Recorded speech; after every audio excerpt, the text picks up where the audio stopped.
চেন্নাইয়ের নেহরু স্টেডিয়ামে রোববার যখন তামিলনাড়ুর নতুন মুখ্যমন্ত্রী হিসেবে থালাপতি বিজয়ের শপথ নিচ্ছিলেন, তখন সামনের সারিতে বসা অতিথিদের মধ্যে সবার নজর কেড়েছেন কংগ্রেস নেতা রাহুল গান্ধী।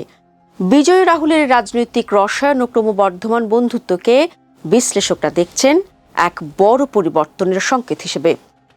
বর্তমান সময়ের প্রেক্ষাপটে এই বন্ধুত্ব নতুন মনে হলেও এর শেকড় বেশ গভীরে। দর্শক, সেই শেকড়ের সন্ধানে আমাদের একটু পেছনের ঘটনার দিকে ফিরে যেতে হবে। ঠিক 17 বছর আগে 2009 সালে বিজয় থালাপতি রাহুল গান্ধীর নেতৃত্বাধীন কংগ্রেস দলে যোগ দেওয়ার চেষ্টা করেছিলেন। আজ রূপালী পর্দার গল্পের মতো এক নাটকীয় মোড়ে এসে সেই কংগ্রেসই বিজয়ের বিশাল রাজনৈতিক সমীকরণে একটি অন্যতম ছোট মিত্র দল হিসেবেই পাশে দাঁড়িয়েছে।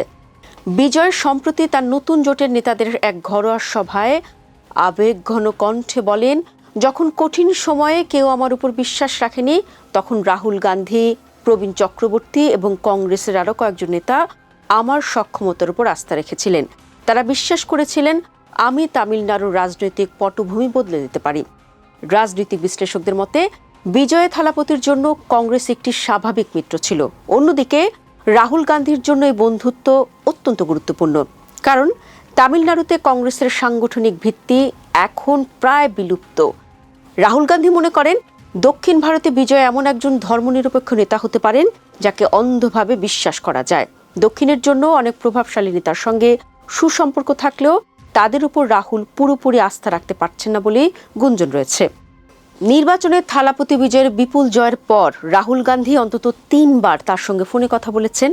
কংগ্রেস ও বিজয়ের দল টিভিকে যখন সরকার গঠনের লক্ষ্যে জোটবদ্ধ হওয়ার চূড়ান্ত সিদ্ধান্ত নেয়, তখন থালাপতি রাহুল গান্ধীকে ভাই বলে সম্বোধন করেন এবং ব্যক্তিগতভাবে শপথ অনুষ্ঠানে আমন্ত্রণ জানান। রাহুলও কথা দিয়েছিলেন তিনি আসার সর্বোচ্চ চেষ্টা করবেন এবং সশরীরে হাজির হয়ে সেই বন্ধুত্বের প্রমাণও দিলেন। দর্শক, থালাপতি বিজয় মূলত দক্ষিণ ভারতের চলচ্চিত্র জগতের একজন সুপারস্টার।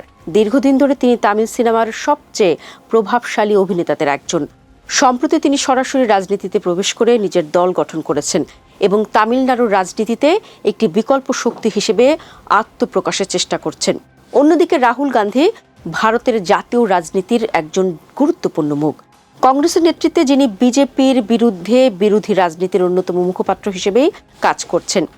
তিনি জাতীয় পর্যায়ে গণতন্ত্র, সামাজিক ন্যায় বিচার এবং কেন্দ্রীয় সরকারের সমালোচনামূলক অবস্থান নিয়ে নিয়মিত আলোচনায় থাকেন। এই দুই ব্যক্তিত্ব সম্পূর্ণ ভিন্ন রাজনৈতিক ক্ষেত্র থেকে উঠে এলেও একটি জায়গায় তাদের মিল রয়েছে। দুজনেই প্রতিষ্ঠান বিরোধী বা বিকল্প নেতৃত্ব হিসেবে নিজেদের উপস্থাপন করতে চান। এই প্রশ্নটি গুরুত্বপূর্ণ। বাস্তবে থালাপতি এবং রাহুলের মধ্যে কোনো আনুষ্ঠানিক রাজনৈতিক জোট বা প্রকাশ্য বন্ধুত্বের চুক্তি নেই, তবে কয়েকটি কারণে এই ধারণার রাজনৈতিক আলোচনা এসেছে। ভারতের বর্তমান রাজনৈতিক প্রেক্ষাপটে কংগ্রেস ও আঞ্চলিক কিছু দল বিজেপি নেতৃত্বাধীন কেন্দ্রীয় সরকারের বিরুদ্ধে বিরোধী জোট তৈরির চেষ্টা করছে। এই প্রেক্ষাপটে নতুন রাজনৈতিক শক্তি হিসেবে থালাপতি বিজয়ের টিভিকের উত্থান অনেকের চোখে সম্ভাব্য বিরোধী জোটের অংশ হতে পারে। অন্যভাবে দেখলে রাহুল অনেকদিন ধরে সামাজিক বৈষম্য, বেকারত্ব ও অর্থনৈতিক অসমতার বিরুদ্ধে কথা বলছেন। একইভাবে বিজয় তার রাজনৈতিক ভাষণে তরুণ, প্রান্তিক মানুষ এবং সিস্টেম পরিবর্তনের কথা বলছেন। এই মিল অনেক বিশ্লেষককে সম্ভাব্য আদর্শিক নৈকট্যের ইঙ্গিত দিয়েছে। ভারতীয় মিডিয়ায় তারকা রাজনীতি সবসময় আলোচনার কেন্দ্রবিন্দুতে থাকে। ফলে একজন সুপারস্টারের রাজনীতিতে প্রবেশ মানে তাকে জাতীয় নেতাদের সঙ্গে তুলনা বা সংযোগ করার প্রবণতা তৈরি হয়। তাছাড়া রাহুল গান্ধী এবং কংগ্রেস দল দীর্ঘদিন ধরে একটি বিস্তৃত বিরোধী জোট গঠনের চেষ্টা করছে, যেখানে আঞ্চলিক দলগুলোর গুরুত্বপূর্ণ ভূমিকা রয়েছে।